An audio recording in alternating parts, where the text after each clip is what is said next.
I've always been interested in railroad track steel and making things from railroad tracks. I the main point of this video is I'm going to tell you about how and why I made a bell out of a railroad track. I make a lot of other things out of railroad tracks, and the most common thing you're going to think of right away is, oh, it makes a really good anvil.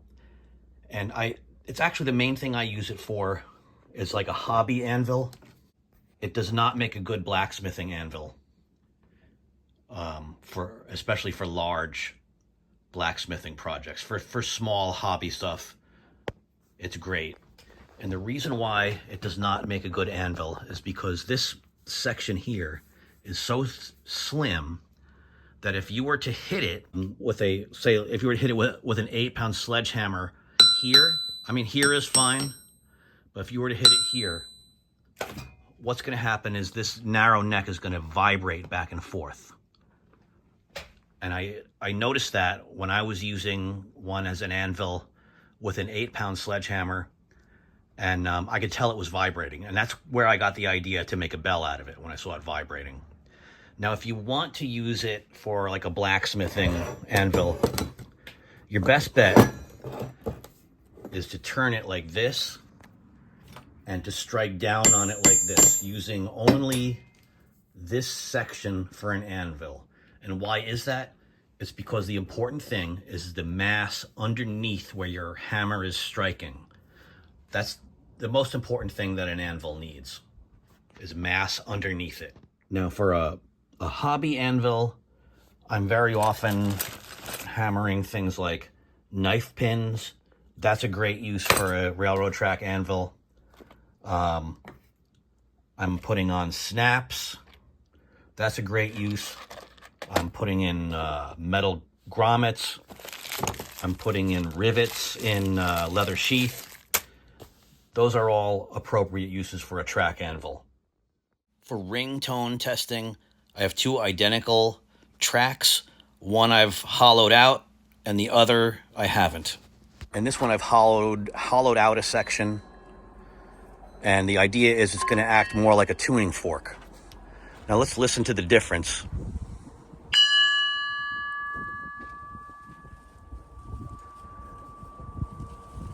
It's a higher pitch.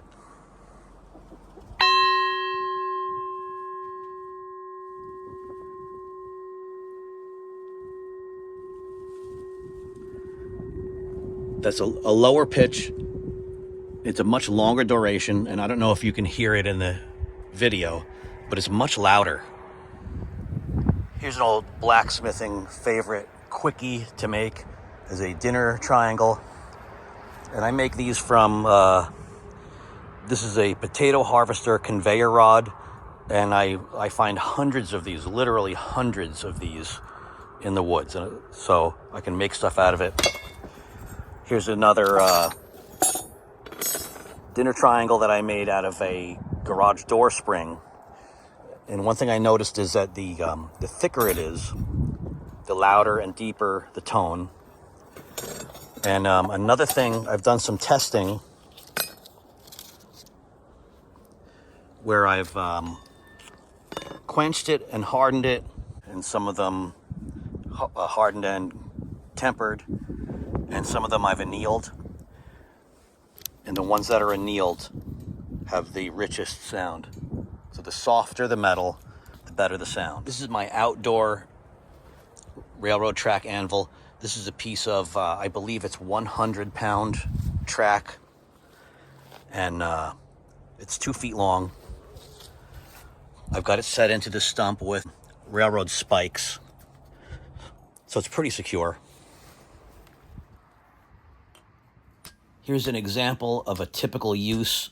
I'm going to flatten this mild steel hollow pipe. It works great for something like this. The hammer's not that big. I'm not wailing on it like crazy.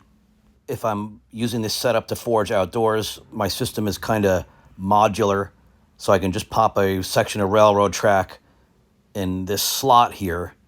If I want to do some light hammering, for example, forging the clip point into a buoy or the pommel into a full tang knife. If I want to do real blacksmithing work, I have a real anvil. This is an old English pattern anvil. I believe it's 107 pounds if I can tell from the marking. But I still keep nearby a piece of railroad track that I use for flattening. So I'll put a piece of metal on there and I'll just stamp it down with that and flatten, or maybe I'll hit this with a hammer. This is the material I make most of my knives out of, and you can see it has to be flattened out and straightened out before I make a blade out of it. So other things railroad with metal is railroad spikes, and a lot of people say you can make a knife out of a railroad spike. So my son and I made this. He was 8 years old, and the problem is the metal is too soft and it will not harden, even if it says HC for high carbon. So a high carbon railroad spike is really like a low carbon knife steel. I suppose you could insert a piece of hardenable steel into that, into it, and make kind of a San Mai type deal. But what's the point? Unless you want that railroad spike head as a pommel, because it does make a pretty good hammering and good retention pommel. But I don't do that. Now what you can do with a railroad spike is make hammers out of it. And the problem is it's only about an 8, or if you get a really big railroad spike, it might be 10 or 12 ounces. And this was my first riveting hammer that I made out of a railroad spike. Since then I've made nicer ones out of better steel. I have a video about this. I have a short about this and another hammer I made. But for like a bushcraft hammer, well, that's actually this is actually a railroad bolt. It's for connecting the sections of railroad track connectors together.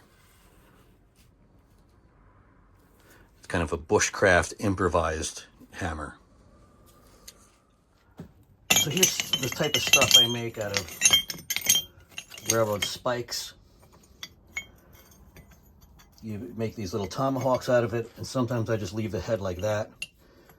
Now the idea is I'm gonna put this on a live tree branch and have it grow into it. I've done this successfully once before, and I got this. Now this railroad spike head is actually wrought iron, and you can tell because as you're working with it in the forge, it's got this kind of stringy texture that pulls apart like mozzarella cheese, like you get a block of mozzarella cheese. So this was on this branch for a year. The problem is what happens when it dries out, it gets a little loose. Here's a railroad spike tomahawk. This one said HC. This is a newer spike. That wrought iron was over 100 years old. But this said HC on it, and some people will say that stands for high carbon. And it's an okay steel for an application like this, where you don't need your Rockwell hardness below, between 45 and 50 is actually pretty nice.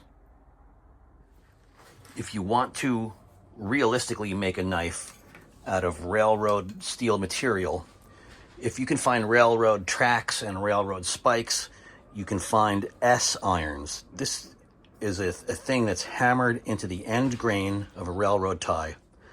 And what's cool about it is it's hardenable steel, and it already has a sharp blade on it. Like this entire surface is a sharp edge. And you hammer it into a railroad tie like this, and it stops it from splitting.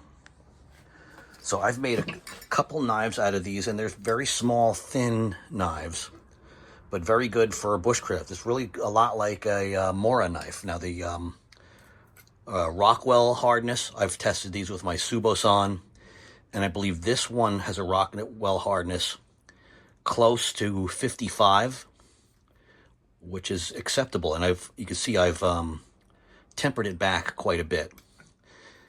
This one, I didn't harden up quite as good, and it's got a Rockwell hardness in maybe the low 50s, maybe around 51, I'm estimating. I have a Subosan test file kit. And that's, I mean, if you were up Schitt's Creek and you had to make a knife from, railroad material in a hurry, I would grab one of these. You could do this in a campfire, and you can get a totally functional knife from it. Okay, so making a knife out of the railroad track itself it's a really good steel for making knives out of.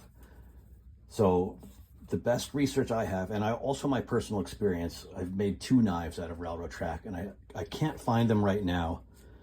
And I stopped searching for them because I was finding all these other projects that I had started and abandoned, and I'm like, oh, I got to finish this thing, and I got to finish that project.